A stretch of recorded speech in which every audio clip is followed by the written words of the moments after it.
Now I'd like to introduce you to Associate Professor Mathew White, who is the Program Coordinator for the Master of Education. Thanks, Mathew. Thanks, Kate, and welcome everyone to this webinar today focusing upon the Masters of Education degree at the University of Adelaide. It's my pleasure to introduce you to the degree. And in the next 20 minutes or so, we're going to be exploring the structure of the degree, why you should be enrolling in the Masters of Education degree, and how it can benefit you professionally and also personally. I'll be going through details of the structure of the degree overall and potential pathways that you might be interested in as well. So it's really great to welcome you this afternoon to really focus upon the Masters of Education degree. It's one of our flagship degrees that we have in the School of Education at the University of Adelaide. The Masters of Education is a 2-year full-time or part-time equivalent degree, and it's been designed specifically with really actually educational leaders in mind, those who are interested in aspiring towards leadership roles within the schooling sector or more broadly. And we redesigned this degree really substantially a couple of years ago in consultation with our board of advisors at the University of Adelaide School of Education. We have an advisory board that includes representatives from educational leaders from the Department for Education, the government system, Catholic Education South Australia, and also the independent school sector across South Australia. And in that consultation phase, we redeveloped the degree quite significantly, bringing in a raft of new specialisations to make sure that we're really focusing upon a contemporary learning and teaching experience for our students at the University of Adelaide who are undertaking this degree, and also really to prepare you for the next stage of your career that you may be seeking to upskill for, to develop greater understanding of the latest developments in educational research and how this is applied also in professional practice. And you also might be interested in further research down the track. But one of the things that we did in this consultation phase was to really ask, what are the key challenges that are facing people within the education sector, and how could we respond with our Masters of Education degree overall? One of the first things that we really did is that we have focused upon the modes of delivery. The Masters of Education degree at Adelaide University is delivered in a raft of modes. We have face-to-face classes, we have blended online learning, workshops, and we also teach in intensives. So this means, for example, if you are a busy working professional who's currently teaching in a school and that you're looking to re-enter to do some higher degree study, for example, in this course. The course is really structured around those sorts of people who really actually need to do their study in a set period of time. We deliver in face-to-face intensives, for example, and blended online structures, which enables you to do courses in a very short period of time so that you can balance the demands of your work and also for study and also for home as well. The other thing which we really focus upon is really actually making sure that we integrate the latest evidence-based and contemporary informed professional practice in the way that we approach our learning and teaching. So who is this degree for? The degree, the Masters of Education, is designed for busy working professionals who are in the education sector who really want to take the next step in their career. They want to deepen their knowledge and understanding of the latest developments in educational research and how that may actually impact their professional practice. It's also really actually for people who want to enhance their research skills, who may have the long-term goal to undertake a PhD in the future. And this degree is really designed to prepare people to become really effective researchers in the future. So in essence, it's really actually focused at people who are practicing teachers at the moment, school leaders, educational consultants or trainers. We also have students who may wish to pursue a non-school-based teaching career for the Masters of Education. And we also have people who are aiming to take the next steps, for example, in higher education, and they may want to understand better how curriculum is structured or some of the latest developments, for example, in the field of educational research. So overall, when we redeveloped the Masters of Education degree, we established 6 specialisations which are unique to the University of Adelaide's offering. They are the Educational Leadership and Innovation specialisation, a Wellbeing specialisation, Entrepreneurship Education, STEM Education, English Language Teaching or ELT or TESOL, and a Research specialisation. So what I'm going to do now in the next phase of my presentation is I'm going to discuss each of the specializations, how they are structured, and the type of study that you would do if you enrolled with us at the University of Adelaide, and how it can benefit you in the long term for your career and also ultimately your employability. So let's talk about the first specialisation. This is actually one of our most popular that we have at the University of Adelaide. The Educational Leadership and Innovation specialisation focuses really actually upon equipping people who are enrolled in the degree with the latest knowledge and understanding of leadership theory and management theory, and how that specifically can be applied to educational contexts. When we talk about educational contexts in this specialisation, we're talking about the whole spectrum of education. We do examples, for example, for people who are in early years, the middle years of teaching, or the senior years of teaching. We also talk about examples from higher education as well. So when we talk about education, it's really broad. And so the people who tend to enroll in this specialisation may be mid-career professionals. They're looking to take that next step in their career. They want to take the step up, but they're looking for greater knowledge and understanding of how to really actually understand how to manage teams effectively, how to manage themselves effectively, and also to be able to understand some of the contemporary theory around building leadership overall. We do this through a number of courses at the University of Adelaide. These include specialist courses, which we've designed explicitly for leaders in education, integrating the latest developments in, for example, evidence-based approaches to leadership. So this includes great courses such as Leading Self and Others. The philosophy there is one has to learn to lead self first before that you can actually lead groups of other people. So it's really actually a very important philosophical difference that we have in our degree. The second course, Leading Positive Change, is one of our most popular courses in the Masters of Education. It has very good student feedback. It is about the process of leading change. So many of our examples are deficit-oriented approaches to leading change. What we've done at the University of Adelaide is that we've really focused upon what are the stages, the process that's required in order to have effective impact on educational outcomes.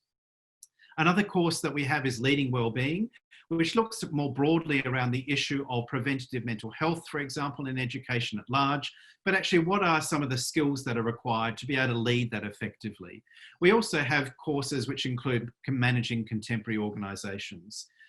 These courses are explicitly designed to really actually get you equipped with the basic leadership skills that are required from an educational point of view, but also some unique ones to lead self and lead others. So that's our educational leadership and innovation specialisation. Wellbeing specialisation is unique to the University of Adelaide. There is no structured course like this anywhere else being offered at the moment in Australia and also internationally. We have some really fabulous researchers in the area of wellbeing at the University of Adelaide. We have experts on teacher wellbeing, student wellbeing, leading change within an organisation which integrates wellbeing. So this is around examining the latest evidence-based approaches to wellbeing in education, which is really actually now, and in particular in this post-COVID-19 world, people are becoming more aware of the need for preventative mental health strategies in education. If we think of the disruption that's been taking place, this is one of the big hot topic issues around student engagement, student belonging, student retention, and creating positive learning environments. We do this through a number of courses which are offered explicitly to actually prepare you for this particular area. So for example, the course Contemporary Issues in Wellbeing Education looks at the latest developments, cutting edge innovation in this particular area, really focusing upon the last 18 months of research and where is the field heading. This is taught by myself and some other colleagues in the University of Adelaide. Our research expertise is wellbeing education. We consult to organisations such as UNESCO, the OECD, and other not-for-profit organisations. We've had also research consultancies with very large schools, where we've also measured the wellbeing of all employees and also all students. So what we do is that we take the evidence and the research that we are actually publishing on, and we bring this directly into the specialisation. We also have topics such as leading wellbeing, neuroscience in education, which looks at many of the neurological developments that have been taking place in the last 10 years in particular, and how does that impact on professional practice, the way that we prepare for and implement for effective learning and teaching to have positive impact on young people, regardless of whether it's in the early years, the middle years, the secondary years, or higher education. And you'll also see that we have specialist courses which are looking at wellbeing for educators, which is actually essentially around teacher wellbeing. Our entrepreneurship education specialisation has been developed in partnership with the Entrepreneurship Centre for Innovation at the University of Adelaide, one of our flagship centres, which really looks at this really disruptive approach to education. And increasingly, we're seeing across the world, in the Asia-Pacific region in particular, the demand for entrepreneurship skills and what does this actually mean for learning and teaching is one of the really unsolved challenges that's being faced in educational developments at the moment. So we do this in partnership, this specialisation with the ECIC at the University of Adelaide. We run a course called Contemporary Issues in Educational Entrepreneurship, which asks this question, okay, then in existing education frameworks, how do we integrate entrepreneurship skills into professional practice, into learning and teaching, into terms of co-design with young people around the way that they go about their learning and teaching. We also partner with ECIC on a couple of other courses around explicitly the skills for design thinking, teaching creativity and innovation. Is it possible? Can you do it? And what does it look like? And then also a fabulous course, which is called the E-Challenge, which is really a fascinating entrepreneurship startup course, basically, which really is very popular in particular at the moment. It's being run in many schools, for example, in South Australia as an E-Challenge, and this is the university version of it. So entrepreneurship education as one of the specializations is really actually targeted on one of the significant and most disruptive elements that we're seeing at the moment in education. What does it mean to be an entrepreneur? What does it actually mean beyond creating your own startup business, but in terms of principles of co-design, co-creation? So we also have another specialization which focuses upon STEM. So when I'm talking about STEM education, it means science, technology, engineering, and mathematics. And what this is, this specialization is really actually focusing upon what are the latest policy developments, but also pedagogical developments in order to be able to integrate STEM explicitly within learning and teaching. How can we create more opportunities for young people to study STEM? It's predicted that STEM will be one of the great employers in the future for young people. And what we did was that we designed a specific specialization which looked at these major issues. In the Contemporary Issues in STEM Education course, which is taught by one of my colleagues, Dr. Brendan Bentley, we looked at these sorts of questions and we asked, where does STEM fit within our contemporary schooling? Where does it fit within our future direction for learning and teaching? And in the next 5 years, the issue of STEM education is going to be very important. We also look at courses such as online learning. What does it mean, for example, to create a course online? What are the principles? How do you set it up so that you have effective learning and teaching? How do you have the combination of online material and then also face-to-face opportunities to connect with people so that you can really build a positive learning environment?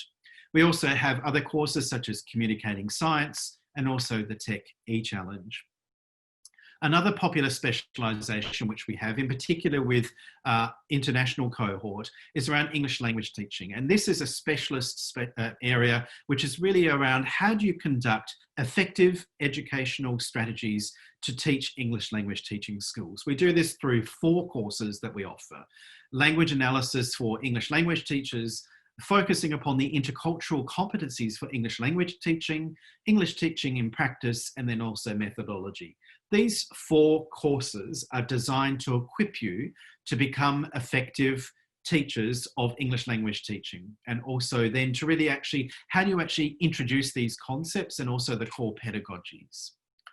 One of our most popular specializations, probably along with the leadership and the wellbeing one, is the research track.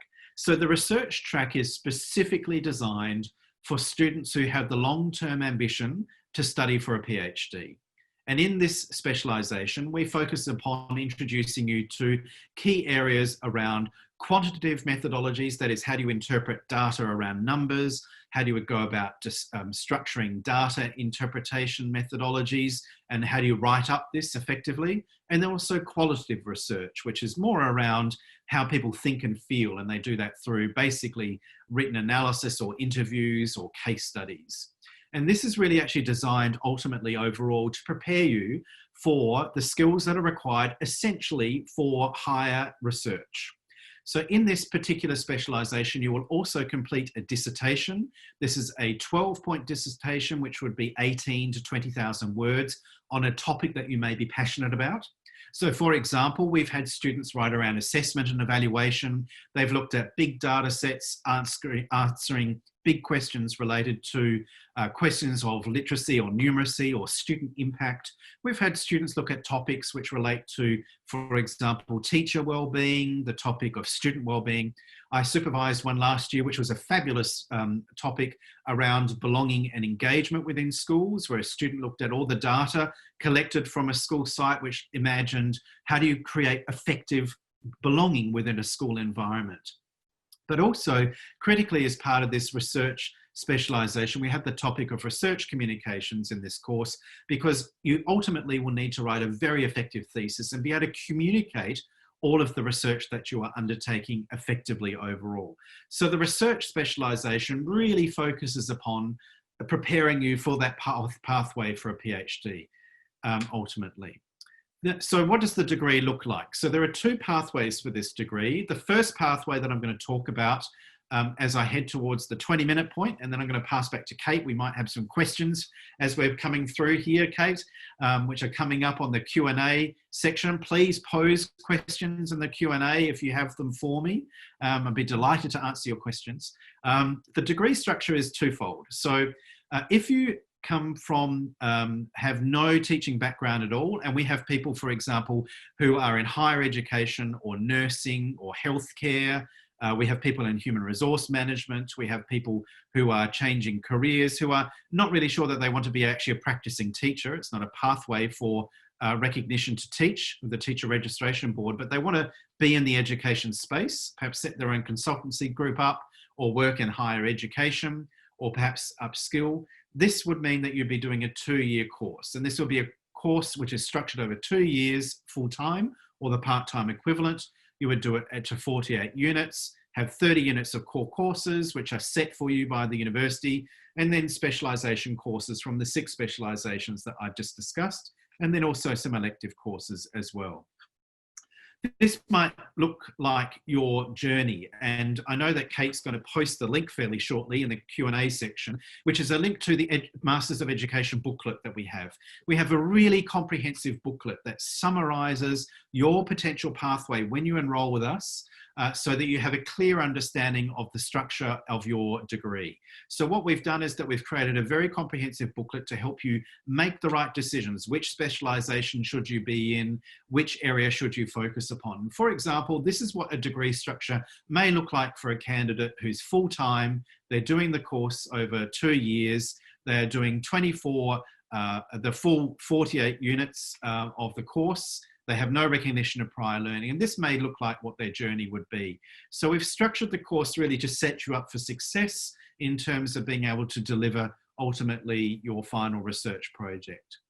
The alternative structure is if you are a practicing teacher. So if you are a registered teacher in Australia, you have a Bachelor of Education or a Graduate Diploma of Education, Bachelor of Teaching or the equivalent, you have at least 2 years professional practice of already under your belt, we will give you a year's credit towards the degree. This is 24 units of advanced standing. And so this means that you can complete the degree in a shorter period of time because we recognise your professional standing and we want to award you for that.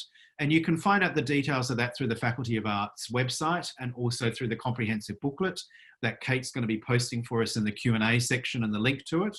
And in this version, a year's credit, you'll be completing core courses to the value of 9 units, a specialisation to the value of 12, and electives to the value of 3. So it means that you'll be able to complete the degree in a much faster period of time overall. In that case, if you had that year's credit, this is what your degree structure may look like. Again, I'll alert you to the booklet, which gives you far more comprehensive detail around this than I could possibly do in a short time that we have together today. But I really do encourage you to have a look at the booklet so that you can get a greater sense of the degree overall. Core courses which are studied by those who are taking the degree overall for 2 years include really the following courses overall. Topics such as educational leadership in diverse contexts, curriculum development and innovation, pedagogical engagement for learning, assessment and evaluation, introduction to wellbeing, and research design as well. So what are some of the careers, say you graduate, that this degree does prepare you for? It prepares you and positions you professionally very well. For example, if you are a middle level management position at the moment and you want to go through to the punch through that next level, you might be a practicing English or French teacher like I used to be back in the day, and I wanted to actually punch through the next level of leadership. I wasn't quite sure how to do that. The MEd was the perfect degree for me because it prepared me in terms of knowledge and understanding of some leadership theory, gave me some really current research, and then it also led on to higher degree specialisation with a PhD. But it really was a point of difference in boosting my employability for the next level of leadership development. And we see a lot of people undertaking the degree because they really want to move to that next stage in their career. We also see people who graduate with us become policy advisors or tutors. We have people who will go on to become assistant principals or principals, or they go into corporate learning and development, which really has quite specific skills required for how you actually structure courses and curriculum and online development. The opportunities with this degree are quite significant overall. So I do encourage you to consider the degree in terms of employability. Our best example of what this degree means is to look at some of our recent student feedback that we have. I do commend it to you. Have a look on our University of Adelaide website. They're all recent student feedback from real students. It's really important that you understand that, for example, like Joe here is a real person. He's teaching in a school in country, South Australia at the moment, and he travels to Adelaide to undertake the intensives. So he has a very complicated work-life balance and it's working really well for him overall. And they really do benefit significantly, our students. So thank you so much for listening. I'm going to pass back to Kate. There might be some questions in the last 8 minutes or so that we have together on the call. But if you're interested in finding out more about the Masters of Education degree, I'd be delighted to take your questions. Please never hesitate to contact me directly. My email's there and I'll try and get back to you as soon as I can. But also, please, I encourage you to have a look at the booklet that we've prepared for you as we try to answer the questions as best as we possibly can. So back to you, Kate, if we've got any specific questions. Great. Thank you, Associate Professor Mathew White. So now it's your turn, viewers, if you've got any questions that you might have to ask. Now, in terms of the booklet that Matthew was talking about, that actually is in the Q&A, sorry, it's in the chat section. So if you have a look in the chat section, you'll be able to see it there. So if anyone has any questions or they're thinking of any questions, you'll have the chance now to ask them. But I have actually received some questions from a few students who were not able to attend today, which I'll read out if that's okay, Matthew. Yeah, of course, Kate, please. So the first question is, someone has said, I'm thinking about the professional certificate in education. Does that lead to the Master of Education if I decide to do further study? Great question. Thank you, Kate. Yes, we do have students do the professional certificate in education and also the graduate certificate in education, and then nested within the master's degree. So it's not uncommon, for example, for people to start off with the certificate if they're getting back into some study, and then they can build up definitely if they want to into the Masters of Education degree. So they're all nested, so they all speak to each other. So people usually will pick one of the specializations out of the 6. We get quite a lot of people doing the postgrad certificate in wellbeing or leadership, for example. But yeah, it definitely builds up, Kate. Great question. Great. Okay, thank you. I've got another one here. This is about a student who has read about the leadership specialization. So this student has said, I enjoy being a teacher and want to continue to teach, but what other positions could I take in leadership but continue to teach at my school? Oh, that's a great question, Kate. So if I think back, so before I joined the University of Adelaide, I spent 20 years teaching in schools. I was an English and French teacher. I was a member of a senior leadership team at 2 different schools as well. So really, actually, you could study, for example, the master's degree for the leadership strand, and then ultimately you might want to apply to be like a year level coordinator. You're still in the classroom, but you're getting that little bit more leadership and you might be managing a team. You also might want to apply for a head of department, say, for example, a head of English department or a maths department or whatever it might be. But there are so many leadership opportunities in schools. It's endless, really. And the benefit of the Masters of Education degree, Kate, is that it's really focusing upon applied leadership skills. So what we do in the courses, people who are currently teaching will be able to actually put the science into practice immediately. So for example, I was working with a school really closely in the northern suburbs here in Adelaide. We had a whole cohort of teachers go through together. I taught them leading positive change. We taught them the theory and they were applying it in their schools, in their teams the following day. And so we really focused upon linking theory with practice and practice with theory. Great, thank you. So we have another question here. I'll just read this out. I'm interested in the research focus, looking towards either a PhD or ed.D later on, and have both a Bachelor of Education and Master of Education, but no experience in research, as the Master of Education was by coursework. Is the shortened pathway enough to prepare you for research, or are you better to do the full 2 years? That's a really good question, Kate, and I'd say it's a little bit of a case-by-case basis with that type of a question. We have a degree which is called the Masters of Philosophy at the University of Adelaide. We get a lot of people who do an MEd with coursework. They have a long-term goal. They want to upgrade to study for a PhD. And so what we do is that we usually will enroll them on either the Masters of Education Research Specialisation courses or the Masters of Philosophy. And then after a period of time, usually around 18 months, 12 months, depending on the pathway that we work for them, they can actually apply to then be considered for a full PhD. But that pathway is very common, actually, for people who've done a previous MEd, all in coursework, and now, a few years later, they want to do a PhD. And we have lots of candidates. I'm supervising one at the moment who's doing just that. So we enrolled her into the Masters of Philosophy. She does some of the quantitative, qualitative research methods, research design courses, and that's setting her up for success for ultimately when she's starting her PhD. So what we really focus upon is how can we set you up for success for ultimately for the long-term research. But yeah, please do get in contact with us if you're interested in that and you already have a master's. We can provide you with advice on the pathway that would suit you. Okay, thanks, Matthew. I think we've got 2 more quick questions here. The first one, can I receive credit to reduce my study time? If you're a practicing teacher, and also if you have a Bachelor of Teaching, a Master's of Teaching, or a Grad Dip Ed equivalent, and you've been a registered teacher and 2 years teaching experience, you'll get it up. You may be considered for a year's credit. Absolutely. And we can maybe able to give you a little bit more as well within the university policy. It depends. That's a bit of a case-by-case basis, but yes, when you apply and we have that, you need to have that conversation with the Faculty of Arts office. You may be considered also for further credit as well. Great. And I think probably just time for one last question. Can I do this part-time? Absolutely, Kate. So we have lots of, in particular, if people are working full time, and they're trying to juggle life, home, teaching, and also then thinking higher degree. Yeah, you can do the degree on part time. That's very common.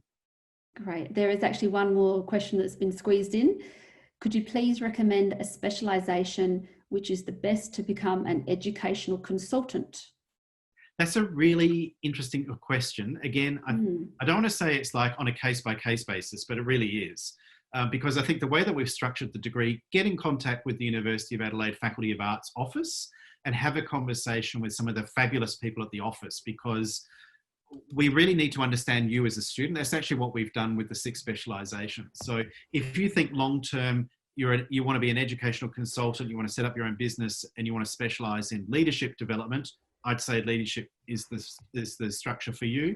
But if you wanted to set up for, you know, setting up an entrepreneurship specialization or something, that would be the specialization for you. So, Kate, one of the things that we do differently is that our degree, we want to find out and get to know you as a student really well so that we can give you the best possible advice across the 6 specializations. So I think really a phone call might be in order for that one. So happy for people to get in contact.